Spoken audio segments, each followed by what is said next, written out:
Hey everyone, Brandon from Brandon's Baseball Cards here. Happy 2022. This is my first video of the new year, and I hope you're all doing well.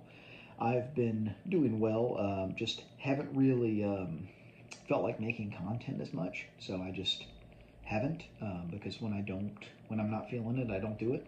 But tonight I actually am excited to do a video because I got my first baseball card exchange order of the new year in today. And I got some rack packs I'm going to show you, and they're really cool. One of them is easily one of the coolest packs in my collection. I'm going to show you the first one now. This is a 1983 Topps pack, and all of the cards on top are commons, right? Because it's Reggie Smith, it's Max Venable, and it's I don't even know Mickey Klutz, the third player.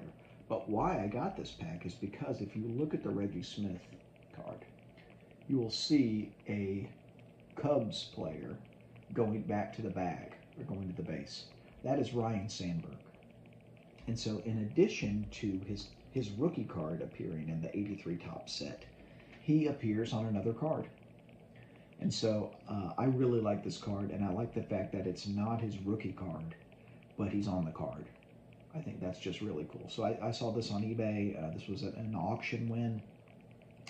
I just thought it was, it's number one, it's a really cool card. But the fact that he's not the main player on the card, but of course he went on to be a great Hall of Fame baseball player. So that is why I purchased this one. So it's a really pretty pack, really nice condition. And you can see I have the black inserts. For $2 extra, you can have Baseball Card Exchange put these inserts in, and they just kind of give the rack a tuxedo look. Sometimes I do this, other times I don't. With a lot of the 80s product, I do it. I have the black inserts added. With most 70s product, I don't typically. And it's because the cellophane on 70s racks is much coarser. And I just don't like the look as much with the black inserts. So the second rack I'm going to show you, this is one of my favorites in my collection. This is a really, really, really nice pack. And I won this at auction. Very, very happy to add this to the collection. This is a 1979 Topps pack that has a lot going on. For starters, there's Luis Tiant, which a lot of people think he should be in the Hall of Fame. I don't feel as strongly about him being in the Hall of Fame. The numbers were solid, but I don't know. I'm kind of indifferent personally about whether he should be, but he was a great pitcher. And that is one of my favorite Luis Tiant cards because he's signing a baseball, which is so cool when there are shots like that. So there's Luis Tiant.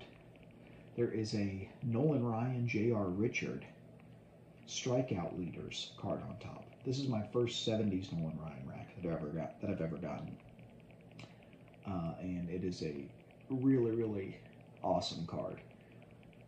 So just a really pretty pack all around. The Luis Tiant coupled with this J.R. Richard, Nolan Ryan. And J.R. Richard was a heck of a pitcher.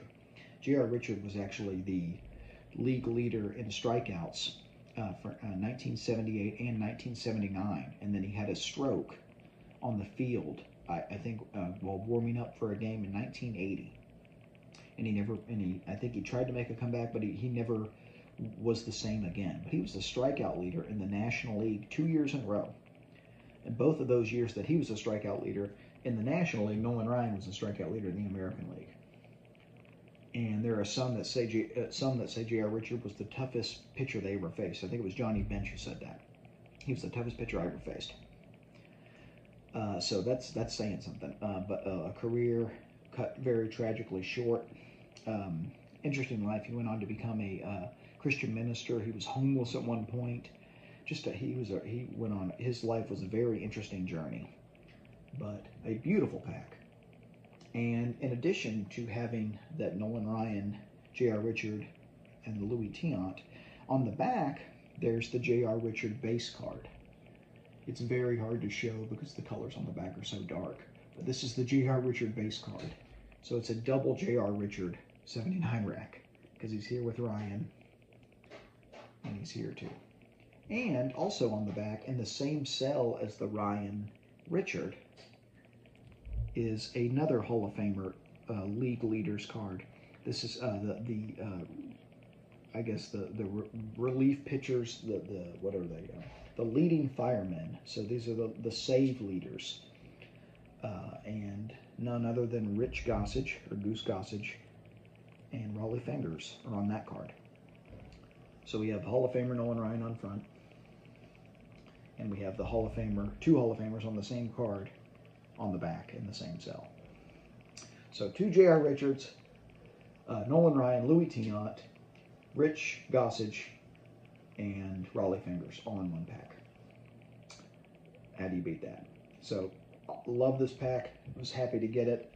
I actually, the guy that I beat at the auction, I posted this on Facebook earlier today, and the guy said, "Hey, sorry I bid that up, but I thought I'd put in a bid big enough to win." There was a guy in the Facebook group, the unopened Facebook group, and that he tried to win, but I beat him. I sniped him at the last minute and got it.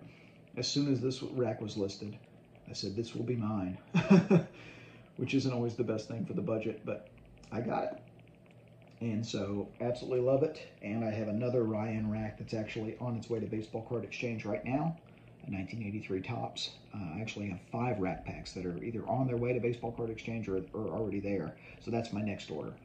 But that is it for my first showing, if you will, of 2022. Hope you all have a great rest of your week. I'll be back with another video at some point. Keep collecting vintage unopened baseball, everybody.